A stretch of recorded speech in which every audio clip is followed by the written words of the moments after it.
Hey everybody, Mature Simmer here. So welcome back to the VFR series and the flights that we have around the world. So let's see, get all these set, get the starter on, get that marked up there, and then turn this ignition on here. Get the radio master, EFI master. Oops. So we'll get all these things running and move this along because again, we've got a long journey ahead of us. So just want to get going. We now are 15, just making sure again that doesn't go too far. It did not. So I think I finally got that licked as far as, having something appropriately set. So that is always good. All right, it's up to 60, so I think we're in pretty good shape there. We're going to import from a file 3 waypoints, so nothing too crazy. Get that set to GPS. Get that set to auto. Turn the starter off. We've got nav and strobe. Everything is good. And in this case, we'll go to 2500 because I don't know that we have a whole lot of mountains or anything. I think we're just flying out over Spain.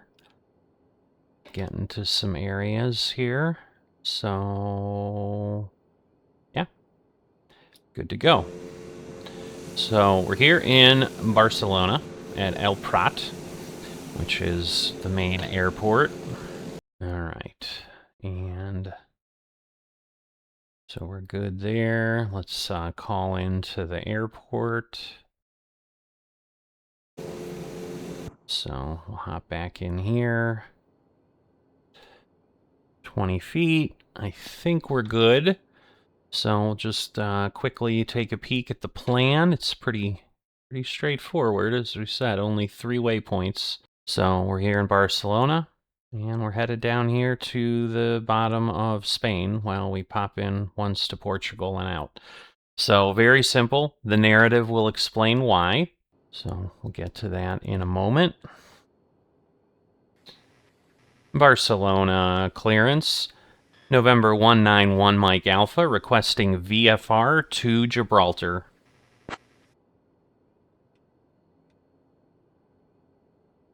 So we're set there. Let's see what they tell us. November 1 Mike Alpha, cleared VFR to Gibraltar. Maintain VFR at or below 18,000. Departure frequency 119.105 squawk 1512. Expect runway 20.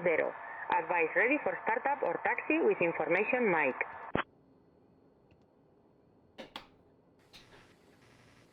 Cleared VFR to Gibraltar, maintain VFR at or below 180.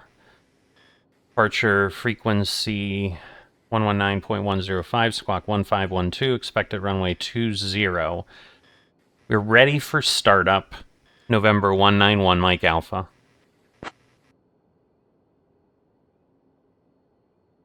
All right. November 1 Mike Alpha, read back correct. Ground will be on 122.23. All right. So we're going to change to ground and take a quick peek at where we're at.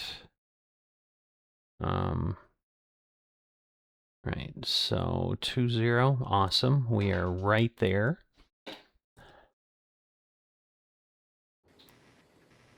Barcelona ground, November 191 Mike Alpha, ready for taxi, runway 20.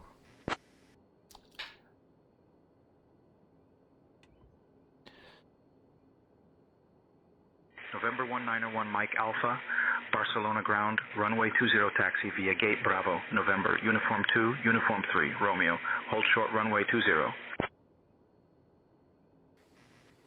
Runway 20 via gate Bravo November, uniform 2, uniform 3 Bravo, hold short runway 20. November 191 Mike Alpha.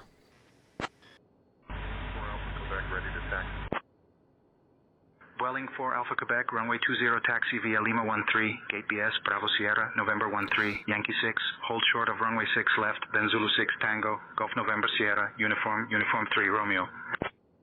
Alright, so I'm going to get moving. Just for nicety, we'll go around this truck. Alright, and then we want to head up this way. And cross over this way. And then 3 November Mike Alpha, contact tower on 122.1, bye-bye. Is right there. Switching to tower, November 191 Mike Alpha. Okay. So we'll get ourselves set there. Approaching runway 20.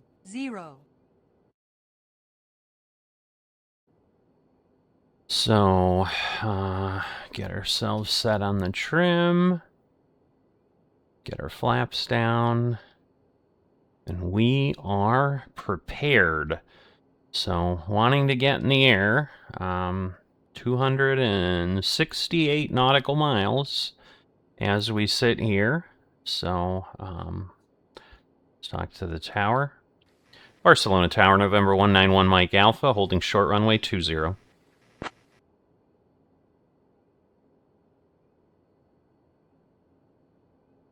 November 191 Mike Alpha, Barcelona Tower, hold short of runway 20, A324 mile final. Roger. November 191 Mike Alpha, ready for takeoff. So we're supposed to wait because they're on a 4-mile final. So while we wait... November 1 Mike Alpha, runway 20, winds 190 at 10, cleared for takeoff. Runway 20, cleared for takeoff, November 191 Mike Alpha. Right, so because he's a 4-mile final, he's letting us go. But that means we can't dilly-dally. Because, yeah, I was going to say this will be a good time to talk about, again, kind of the sad news in aviation. If you follow things at all, I'm sure you saw the horrific crash at LaGuardia this week. So definitely hearts go out to everybody involved. Sounds like it was just 8,000 feet. You know, human error to some degree. You know, I know there's been concerns from the Air Traffic Controllers Union that again they're stressed, they're overworked. It just creates more opportunities for these kind of situations, and it looks like clearance was given to the fire truck before, or much too late. You know, I saw the NTSB meeting that, so hold on, let's just get ourselves set. We're gonna arm, we're gonna be set, and he's gonna go off. Do that, we're gonna do that, and get our wheels put away, make the turn, and, you know, we're going inland, so we don't want to keep going toward the water. But we are climbing. We're going to get ourselves back here on terrain, because we obviously want to see that. But I would think we will clear once we climb. So we're going to try that. At this point, I'm going to put myself in TBM mode. A little high. But there we go. So we just slowly want this red to recede. Because red means we're either below, you know, so as this green and yellow move up, that's really what we're looking at. So maybe we want to go to 3,500. Whoops. And then we'll do it a little quicker here. We'll exchange airspeed for height.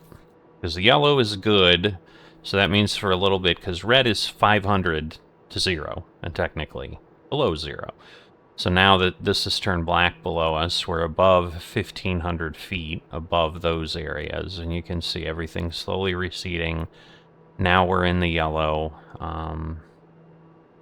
so we might be able to go back to 2,500. We'll try that, because I'd rather stay as low as possible, just because it's going to give us the best views, and that is what this series is about. So we'll see if Sarah will load the tour. I'm not sure she will. Sarah, would you please go ahead and bring up VFR TBM 850 around the world, leg 35.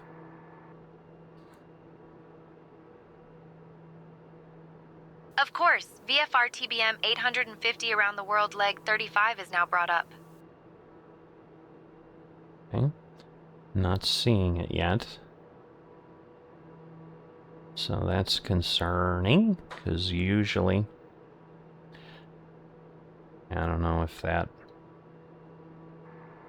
Sarah, could you please load VFR TBM 850 around the world, leg 35? Of course, VFR TBM 850 around the world, leg 35 is now loaded.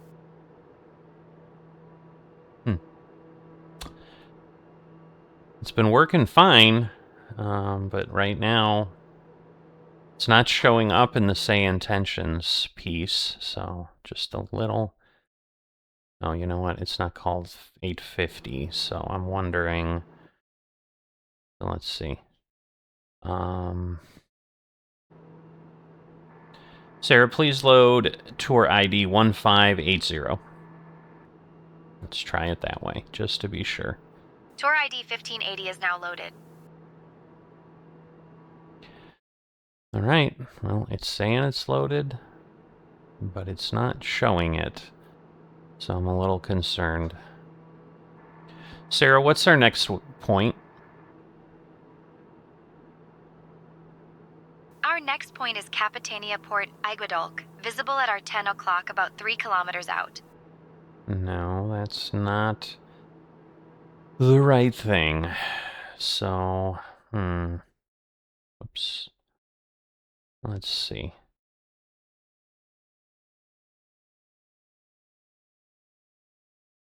Well, there are some things a little bit messed up.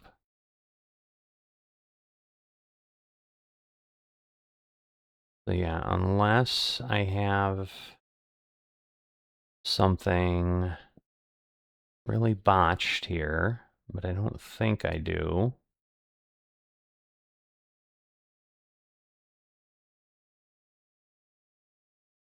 All right. Because it's also telling me I did it 3 hours ago, which I did not.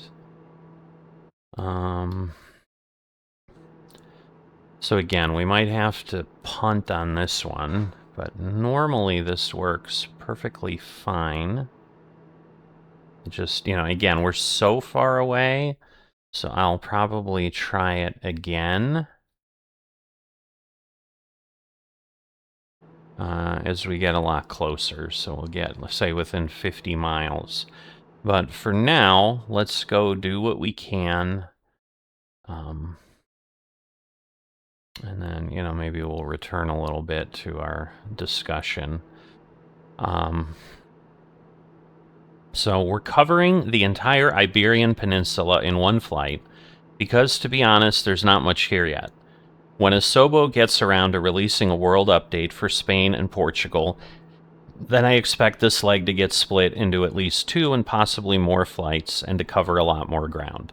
Now, we've talked about this in the past, that I have checked here and there, where sometimes he hasn't done that or whatever. And this hasn't been updated for years, but to my knowledge, I don't think they have come out with any kind of update. And even if they have, if he doesn't update things, like, we're going to stick with what we've got, because I don't have the ability to go and piece together what he did, maybe in the future. I mean, I do have the ability, just the time involved, and then, we don't have the narrative, we have my narrative, so just different flow from what we've got with these flight plans that are linked below, by the way, in case you want to follow along and do these yourself, which I'd highly advise if you enjoy this type of thing. Watching it's one thing, enjoying it yourself in your own setup is certainly something else. But we're going to head west from Barcelona, across the farmlands of eastern Spain, to the capital of Madrid, the second largest city in the EU. Madrid dates to sometime in the 9th century, when Spain was a Muslim caliphate. Cordobese Emir Mohammed I built a fortress on a headland near the river Manzanares, which eventually grew into Madrid, finally becoming the capital of the Spanish Empire in 1561. Spanish King Ferdinand II and Queen Isabella I famously bankrolled Christopher Columbus's expedition that attempted to find a route to the Far East by sailing westward across the Atlantic. They also were responsible for creating the Spanish Inquisition. Bet you didn't expect that.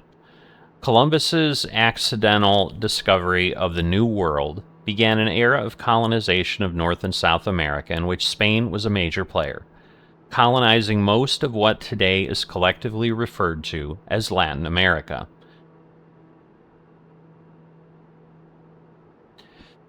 All right, so I do have to do an update.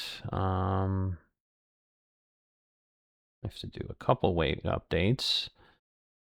So, we're going to go there. We got to rename some waypoints. I just realized I read this wrong when I put it all together. So, all right, so we'll do that. And then we'll be good. Okay. But that gets us through what we have right now. So he's got a good amount of text. It's still about the same that we had last leg with all the additional points. We're going to zoom out again to 25. Well, we might just go to 50.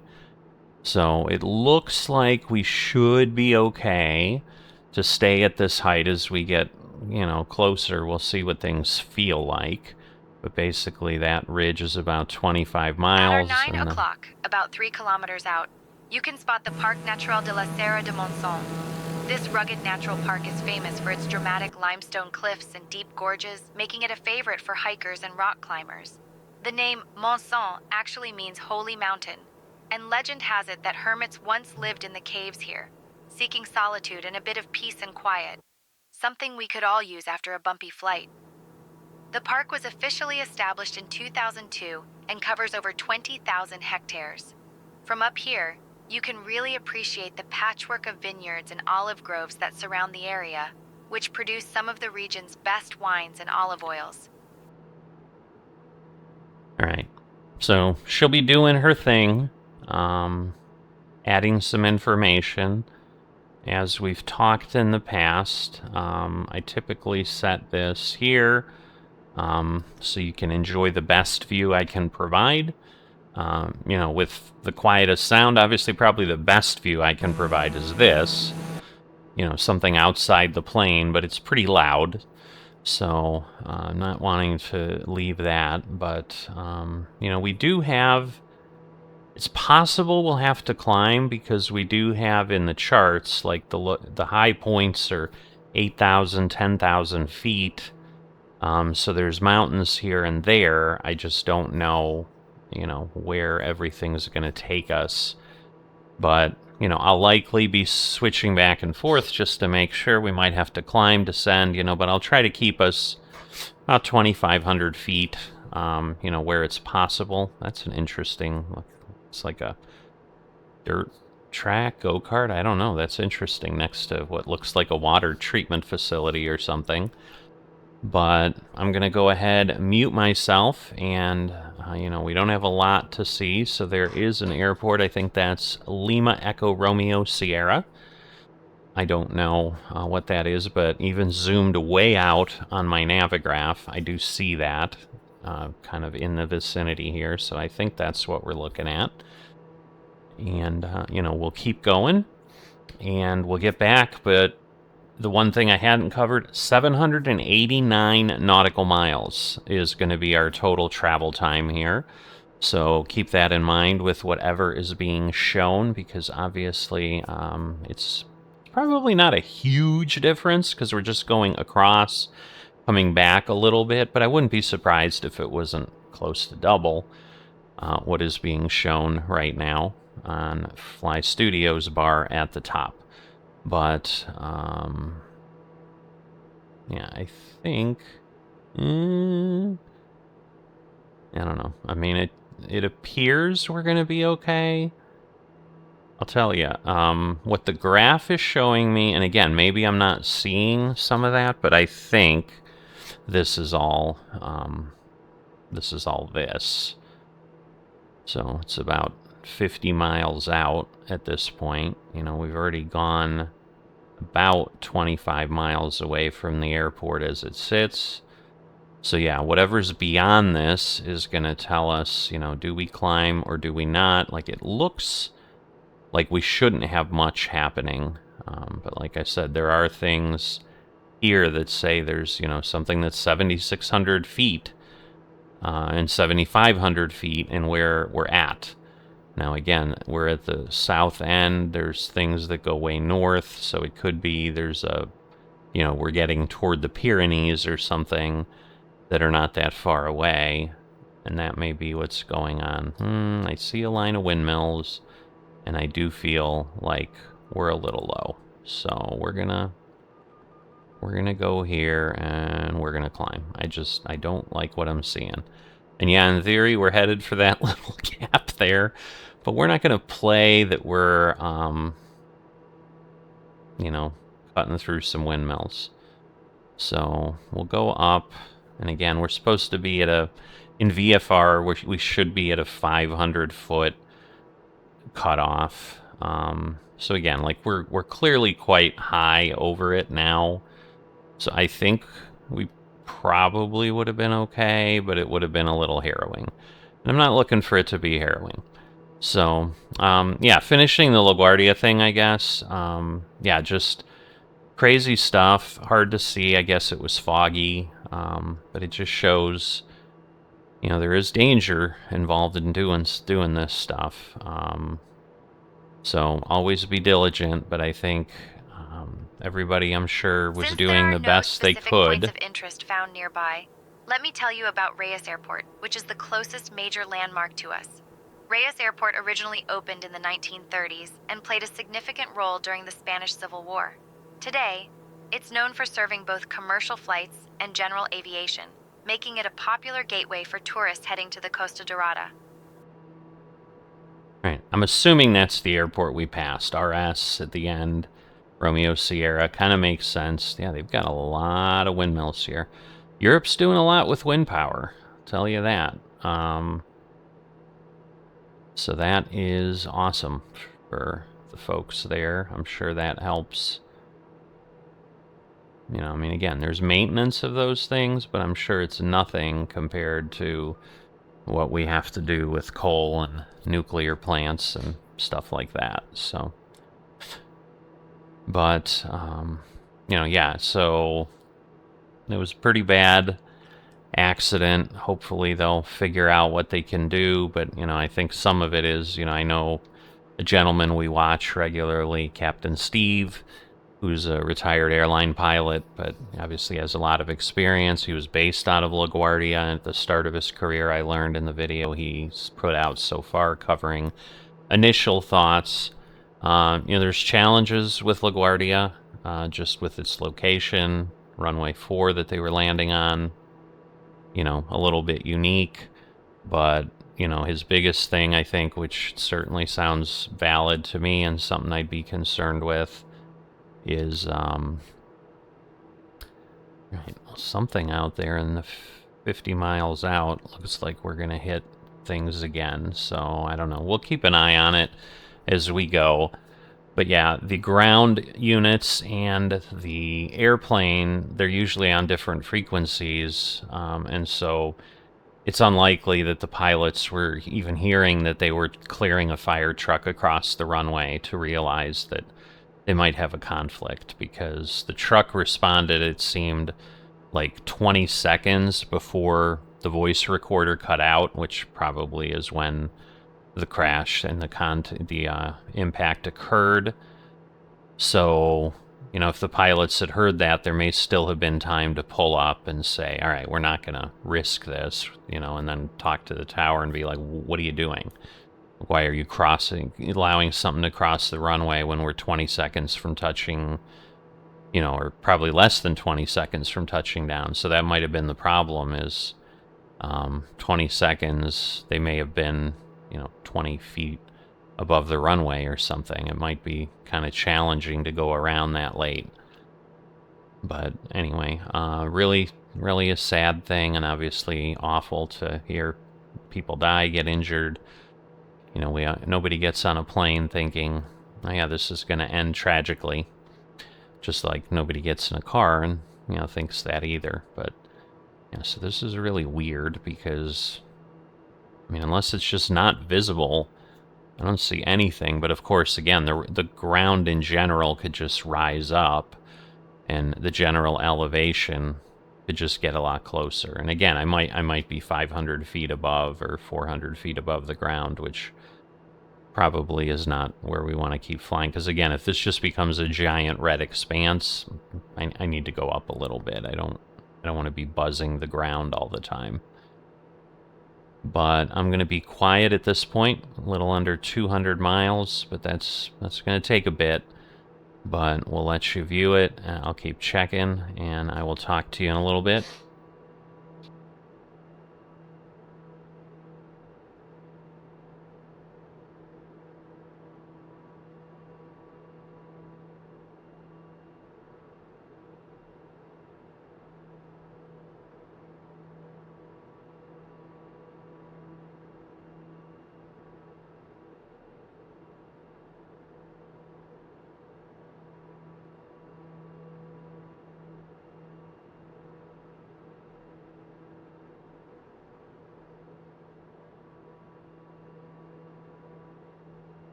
Since there are no specific points of interest found nearby, let me tell you about Reyes Airport, which is the closest major landmark to us. Reyes Airport originally opened in the 1930s and played a significant role during the Spanish Civil War. Today, it's known for serving both commercial flights and general aviation, making it a popular gateway for tourists heading to the Costa Dorada. The airport is especially busy during the summer months when sun-seekers flock to the nearby beaches.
Since there aren't any notable landmarks right beneath us, let me tell you about the closest city, Caspe.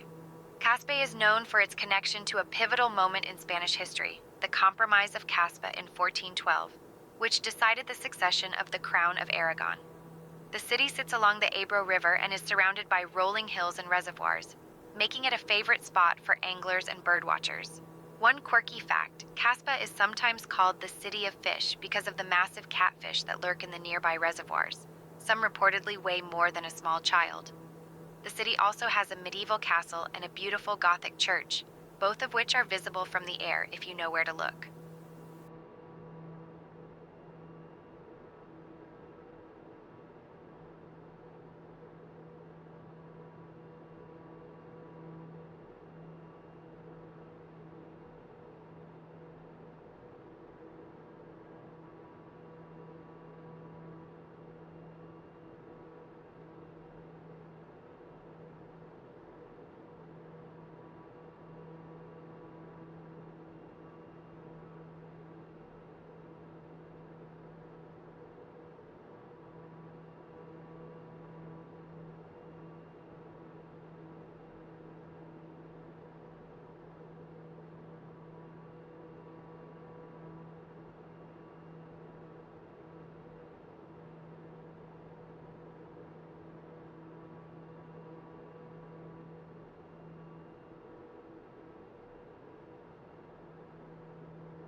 Since there are no specific points of interest found nearby, let me tell you about the closest city, Alcañiz. Alcañiz is famous for its medieval castle, which was originally built by the Knights Templar in the 12th century. The castle has been transformed over the centuries and now serves as a Parador hotel, so you can actually spend the night in a real fortress. The city is also known for its underground tunnels, which were used during the Spanish Civil War. Motorsport fans might recognize Alcañiz as the home of the Motorland Aragon Circuit, which hosts international motorcycle and car races.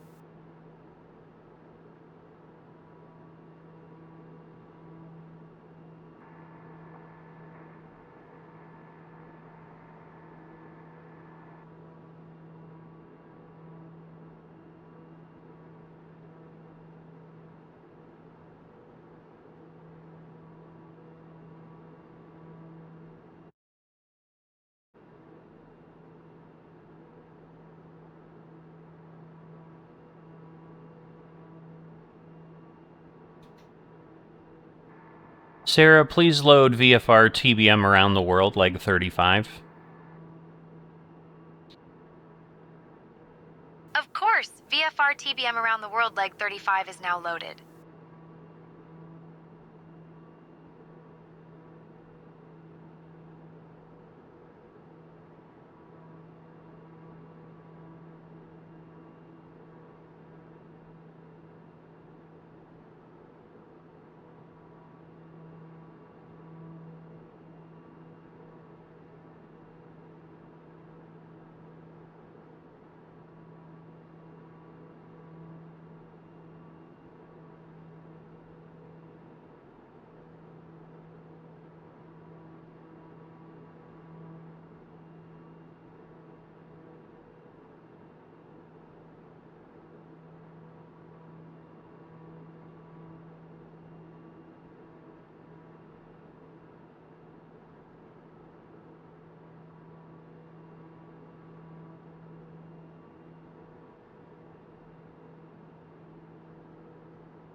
Since there are no specific points of interest found nearby, let me tell you about the closest city, Calamocha.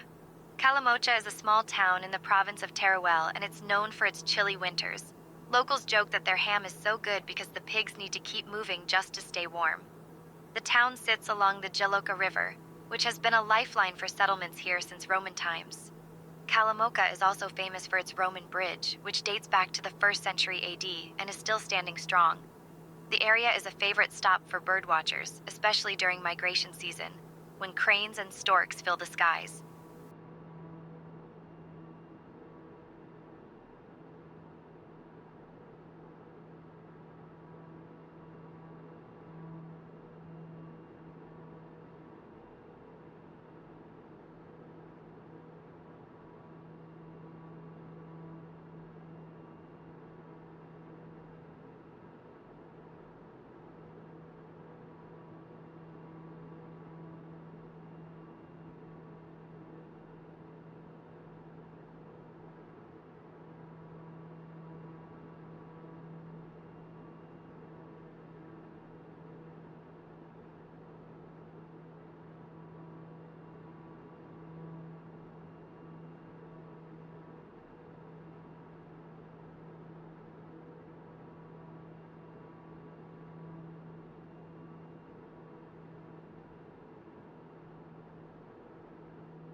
Since there are no specific points of interest found nearby, let me tell you about Torremocha de Jaloca Airfield.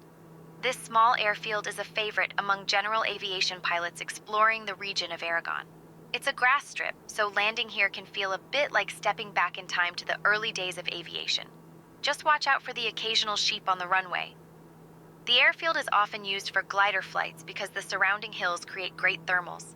Pilots love stopping here for the peaceful scenery and the chance to chat with local flying clubs.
Since there are no specific points of interest found nearby, let me tell you about the closest city, Cuenca.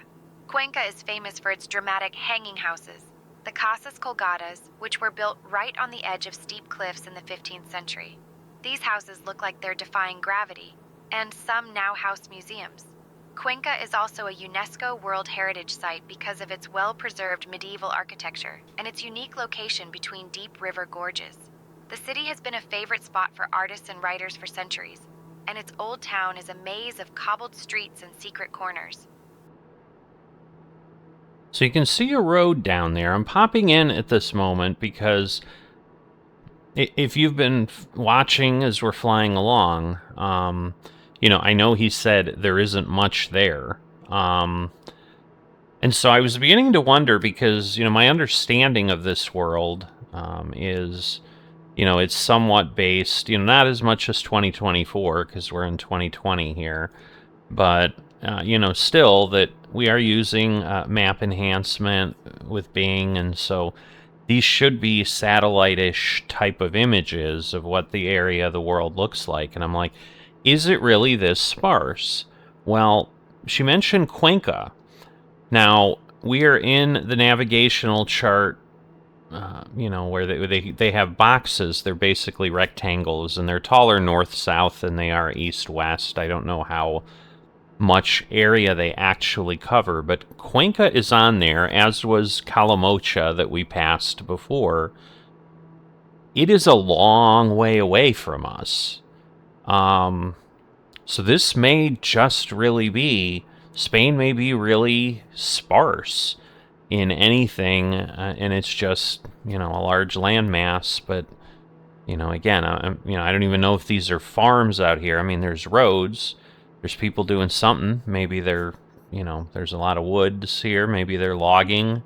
There's a building down there like a warehouse. There's, a road going along. But I just felt, wow, like Cuenca's, and I would say given the scale, it's like 60 miles away. And that's the nearest city. It might be 50, might be 70. I mean, but just a quick eyeball of the scale. I'm zoomed out where Navigraph is giving me a 20 nautical mile scale, and I could pretty much fit 3 of them between me and Cuenca. So, anyway, still got 70 miles to go. Probably going to be a little over 15 minutes or so. I am not sure that SayIntentions has loaded things properly. I did try again in the middle, as you may have heard, but we may have to just prompt her manually, and hopefully it'll work next time.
Since there are no specific points of interest found nearby, let me tell you about the closest city, Sassadon. Sassadon is a small town famous for its proximity to the Entrepenas and Buendia reservoirs, which are sometimes called the Sea of Castile. These reservoirs were built in the 1950s and have become a hotspot for water sports, fishing, and even the occasional brave soul who tries windsurfing on a windy day. The town itself has roots going back to Roman times, and you can still find remnants of ancient roads and bridges in the area. Sassadon is also known for its beautiful views, especially when the reservoirs are full. Locals say the sunsets here are some of the best in Spain.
Since there are no specific points of interest found nearby, let me tell you about the closest city, Cifuentes. Cifuentes is a small town with a medieval charm, famous for its 13th century castle that looks like it was plucked straight out of a storybook. The castle was built by the powerful Mendoza family, who apparently liked their walls thick and their towers tall, probably to keep out nosy neighbors and the odd medieval tax collector. The town is also known for its Romanesque church, which has stood the test of time and a few earthquakes. Cifuentes sits along the Cifuentes River, and from above, you can spot the lush greenery that lines its banks.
Sarah, I'd like to load tour ID 1580.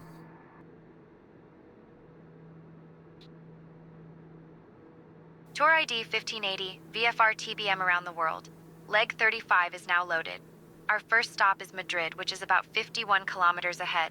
Just keep heading west and we'll be there before you know it. All right, so now it is appearing appropriately, so it's possible there is some sort of a... Yeah, we were just so far away.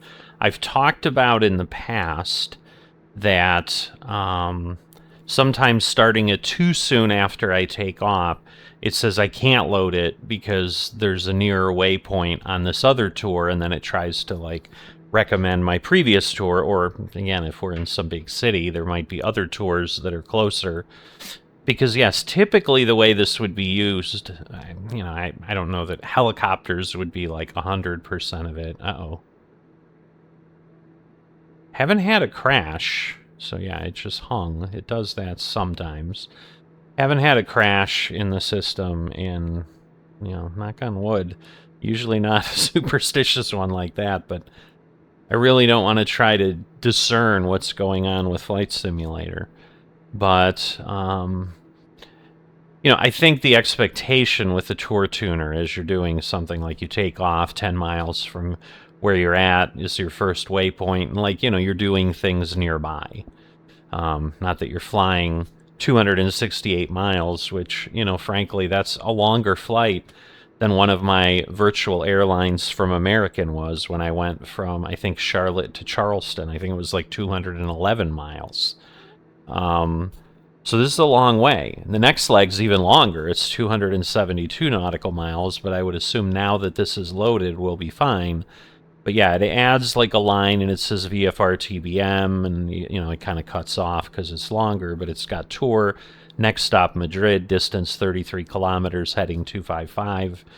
And, you know, it's going to keep updating that. Now it's 31 kilometers, and then when we get within 4 miles, which we're going to get there in about 15, it should kick off. So I'm happy to see that something didn't blow up and now it's broken, because I was just dreading maybe issuing another ticket and then kind of bringing attention to this. Because if it works, you know, given that they said, well, you know, we're debating stopping, even keeping this going because there's so few people using it, which I still find funny because, like, again, between... Let's go back to leg 31. That was tour ID 1536. Leg 32 was 1542. So, yeah, you know, only 6 things created that week.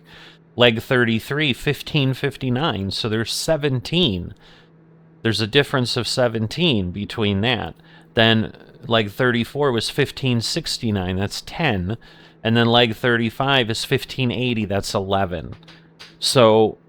there may not be a lot of us using it, because I'm sure they have thousands, if not tens of thousands of people at this point using SayIntentions. You know, I say maybe over 100, you know, there might be hundreds of thousands of people. I don't know that we're at 1 million, but you never know. I mean, there's a lot of flight simmers out there. I don't know that there's 1 million that would be doing it, but I could see 100,000.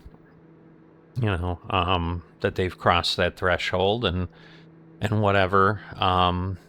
You know, and if only 10 of us are creating a tour every week out of that, like, yeah, that's a small pittance of people, but it's still a good group, and this is one of the more sophisticated features, I would argue, that exists. I mean, the taxi tuner is probably pretty crazy too, because you can do a lot of things with the airports and whatever. But so many people focus on that, you know, I don't even need to worry about it. You know, I think I just get the benefit of it when I come to airports, because typically someone's taxi tuned almost everything, especially any bigger airport around the world. I would say there's like 100% chance that that's already taken care of. But yeah, so what I didn't want to do is kind of poke the bear, so to speak, a phrase we use in the U.S., and be like, hey, tour tuner's a problem, and then they're like, we don't want to fix this. Let's just get rid of it. So I'm glad it's not that, because I'm okay if I just have to wait until I'm within 70 miles of the first waypoint, and then it runs like clockwork. So that would be the hope. At this point, we're 7 miles away.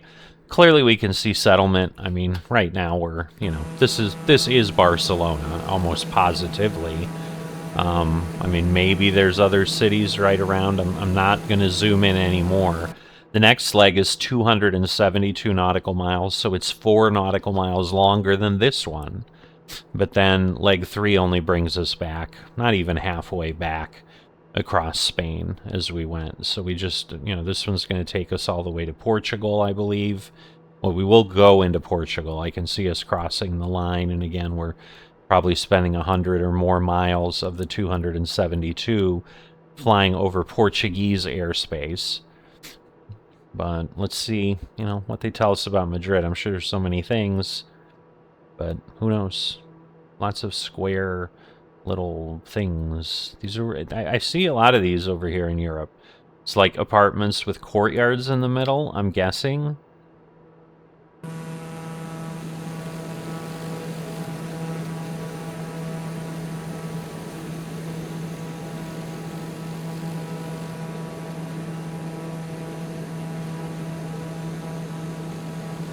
At our 10 o'clock, just 4 kilometers away, we're arriving over Madrid. Madrid has been the capital of Spain since 1561, when King Philip II decided he wanted a city with a little less sea breeze and a lot more royal drama. The city is famous for its grand boulevards, sprawling parks like El Retiro, and the Royal Palace, which, by the way, is the largest royal palace in Western Europe.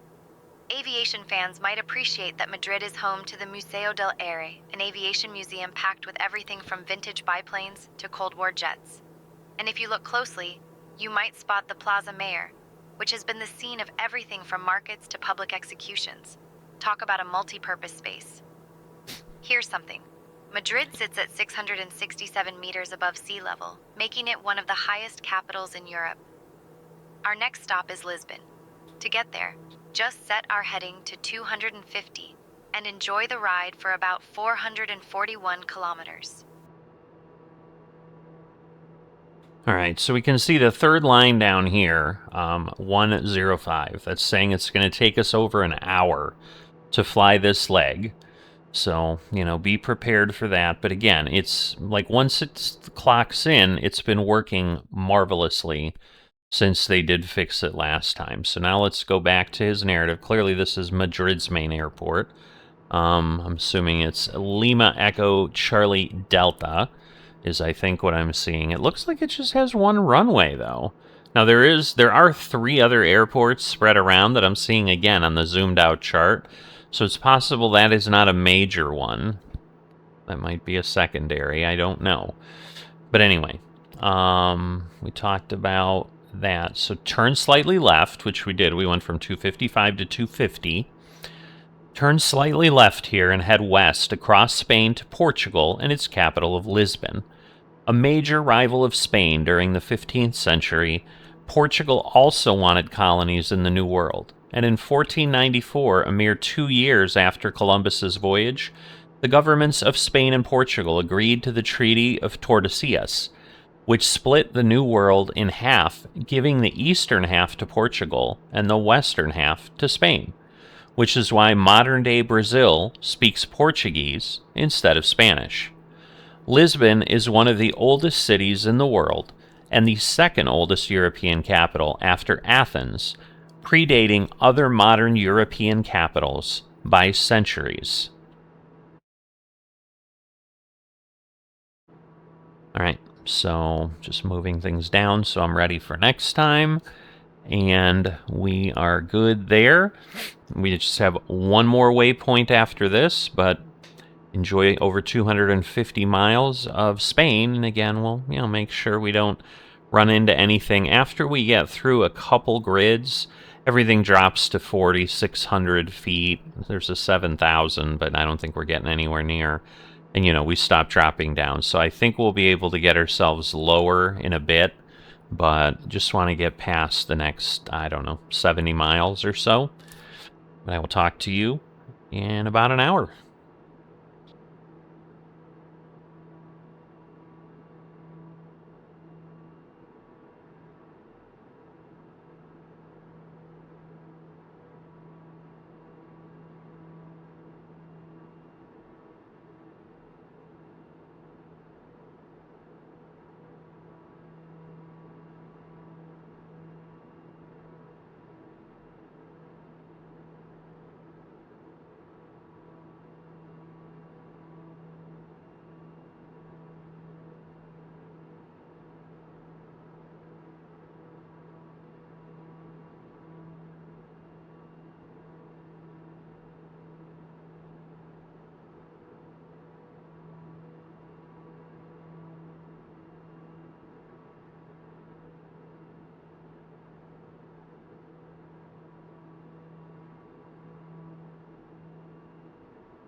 Air Portugal 83 Romeo.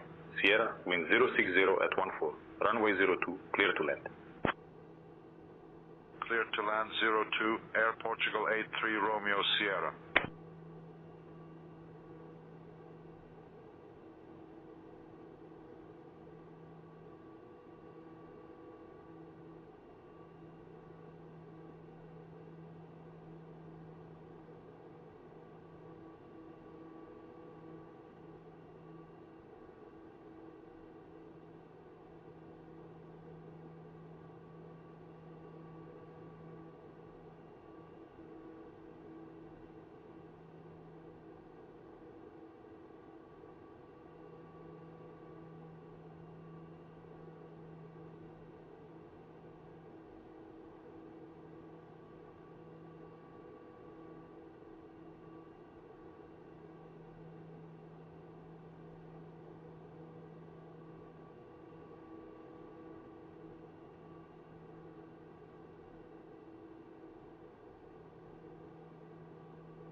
Sarah, what is that concentric circle thing next to us?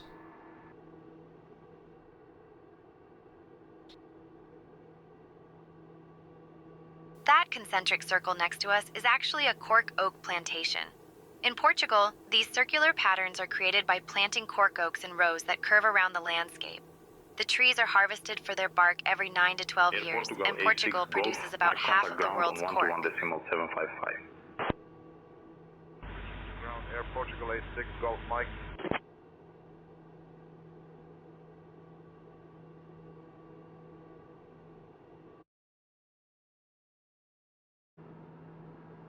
So, again, wondrous information. I had no idea. Now we know about cork. I suppose that's pretty neat to have that knowledge.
Alright, so... Not sure why it hasn't triggered Lisbon. So... It's like... Let's see, now it should At our 11 shortly. o'clock, There we just go. 1 kilometer away, we're arriving over Lisbon. Lisbon is one of Europe's oldest cities, predating even Rome by centuries. It's like the It Golden was officially Gate. founded by the Phoenicians around 1200 BC, but the Romans, Moors, and later the Portuguese kings all left their mark here. The city is famous for its 7 hills, pastel-colored buildings, and the iconic 25 to Abril Bridge, which looks suspiciously like San Francisco's Golden Gate. There you go. Aviation lovers might appreciate that Lisbon's airport is one of the few major European airports located right in the city, so you get a spectacular view on approach. Just don't blink, or you'll miss it. Here's something. The massive earthquake of 1755 nearly destroyed Lisbon, but the city bounced back with a brand new downtown, the Baixa, designed to withstand future quakes. Our next stop is Seville. Alright, and that is our last waypoint. So, turn back west now to Spain and the port city of Seville on the river Guadalquivir.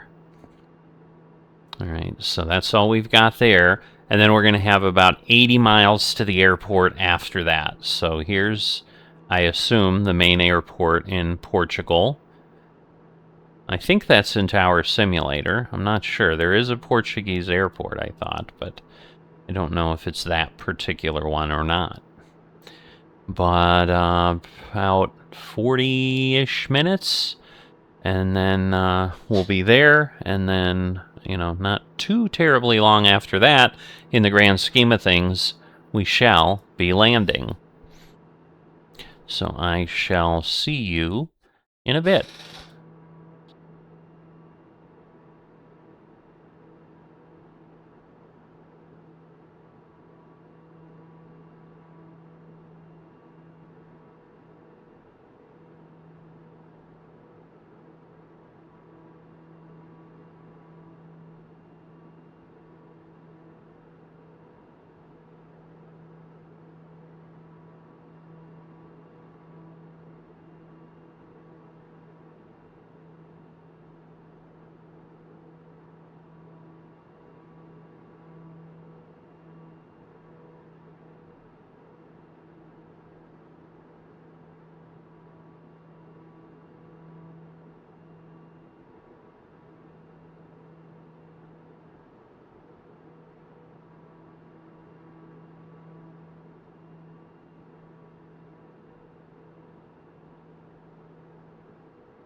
Alright, so we're coming up on Seville.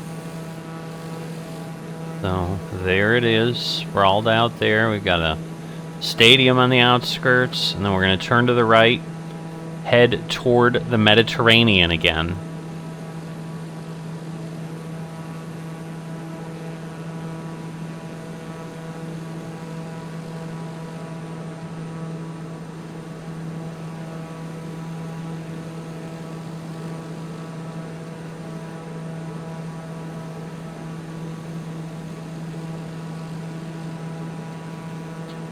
Alright.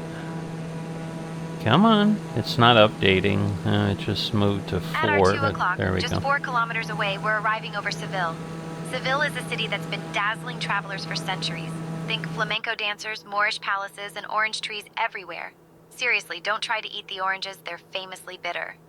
The city's crown jewel is the Seville Cathedral, completed in 1507, which is the largest Gothic cathedral in the world and houses the tomb of Christopher Columbus. Right next to it is the Giralda, a former minaret-turned-bell tower, which you can spot from miles away. Seville is also home to the Alcazar, a royal palace originally built by Moorish kings in the 10th century, and it looks like something straight out of a fairy tale. So much so, it was used as a filming location for Game of Thrones. Here's something. Every spring, the city erupts into a week-long party called Feria de Abril, where locals dress up, dance, and eat enough tapas to feed a small army. That brings us to the end of our tour. We've soared over Madrid, Lisbon, and now Seville, taking in everything from ancient palaces to modern marvels. Alright, so yes, that is the last waypoint, but we'll go ahead, we'll see what he's got here. So Gibraltar was seated. So turn right now and head for the southern tip of Iberia and Gibraltar. Gibraltar was ceded to Great Britain in perpetuity under the Treaty of Utrecht in 1713, which ended the War of Spanish Succession. It has remained an important naval base for Britain ever since, as it controls access to the entire Mediterranean Sea through the Straits of Gibraltar. Before the Suez Canal opened in 1869, the straits were the only way in or out of the Mediterranean Sea. Our destination is Gibraltar Air Base, which serves a dual role as both a civilian airport and an RAF base. The iconic Rock of Gibraltar is just to the south as we land. So that is where we are going. So again, now we're just basically trying to figure out which way we want to go here. So they've added some new runway centerline features. So yeah, I think we're going to want to come in on 09, and then, we'll be heading toward the Mediterranean, and that will work. So, but we've got a little ways to go. We're going to want to get ourselves set here. So we're going to press the heading bug to get ourselves aligned, and then, we'll get ourselves out there. And we'll start to see what that looks like. But, we've got 70 miles to go. So, a little ways. I think we're going to be clear of things, but we'll be back in about 15, maybe 12, 15 minutes when we get to the point where we need to start lining up. So let's see. I'm going to want to go to the right. So I think we're going to be able to get ourselves down to 2,500 right now. So bring ourselves lower there. And then I'm going to bring up my little landing piece. I know it's going to block a little bit of the view, but that way we are ready to go. And we'll also have a clearer indication of where we are above ground level. So in case something surprising starts to happen, we'll see. But I'll be back in a bit.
Alright, so we're getting close.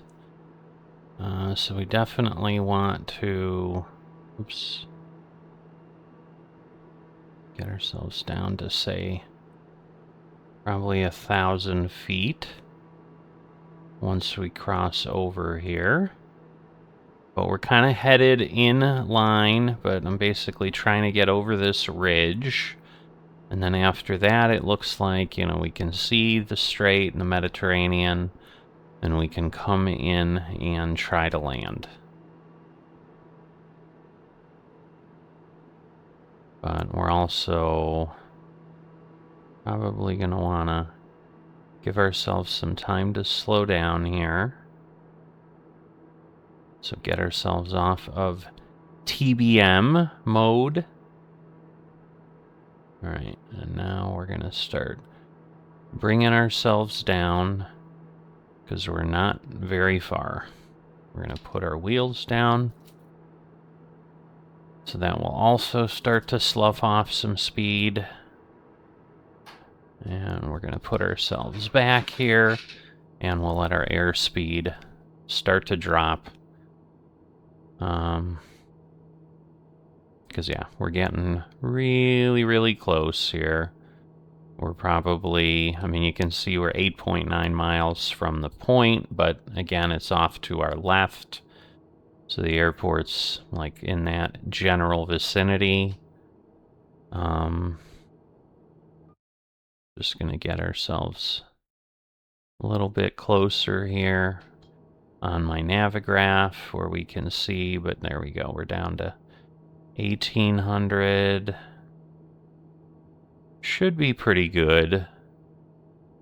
Because, yeah, we're heading toward the town, and basically around the midpoint of the town, we're going to want to line up. You know, and again, the Rock of Gibraltar, so the airport's in this space here. The rock's right there. It's actually a good ways away, so it's really... It's hard to tell exactly where, so...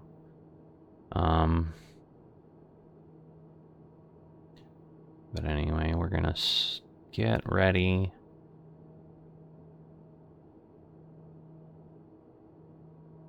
To try to start turning shortly. Be nice to be able to see it. Like, I feel I really can't, which is kind of crazy. Alright, but at this point, we should start heading over really at like 100. And then we should be able to see the runway. So I think, there we are. Alright, so we're going to get ourselves down to a couple hundred. We're going to, again, descend. I'm going to pull this back. We'll let this kind of help us a little bit. Because, yeah, we run off the runway here, we're in trouble. So we're definitely gonna get this down, get our flaps down, speed this up a bit.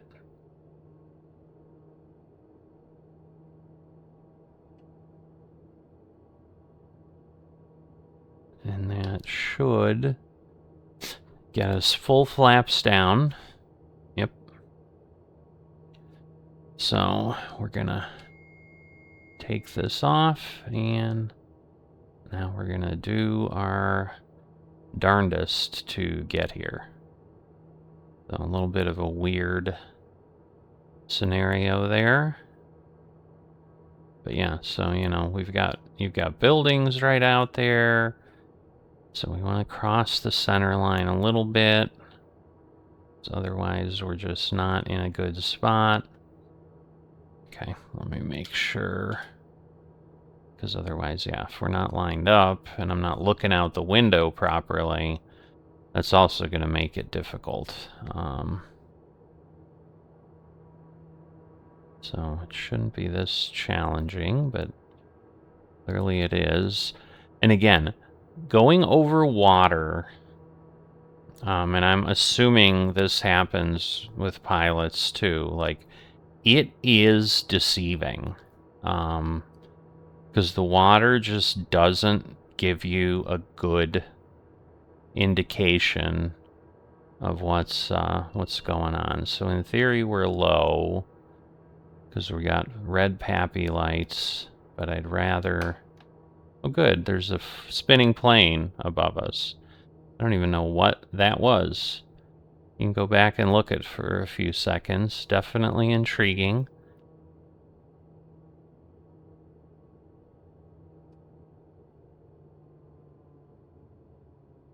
I just want to settle down.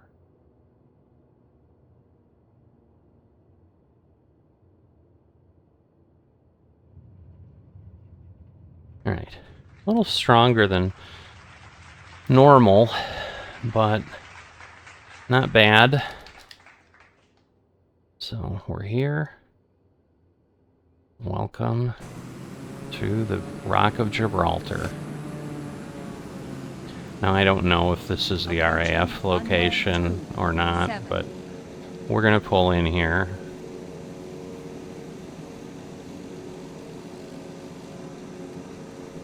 And we're gonna do that. Got ourselves set. And again, we'll just to get some credit, we're gonna go here to, we're on CTAF. November 191 Mike Alpha landed at Gibraltar Airport. Alright. So, I cut that off. November 191 Mike Alpha. Laxarqua Leoni, Benabuir Field, radio. Acknowledged. Welcome to Gibraltar. Alright. So we are set. And definitely one of the more impressive places to be, that's for sure. So, welcome to a really well-known, but probably not as often visited place on Earth, but you know, and technically the Rock of Gibraltar's on the other side, but you know, according to the map, it's facing the other way, but this is part of the formation that is involved. We'll be back next week. We'll see where it takes us. Again, now, I'm guessing we're going to start heading down into Africa, so things may get kind of sparse. I don't know. But we're flying these legs, and they'll take us where they take us. If you've not liked or subscribed, please consider that, and I will see you next time.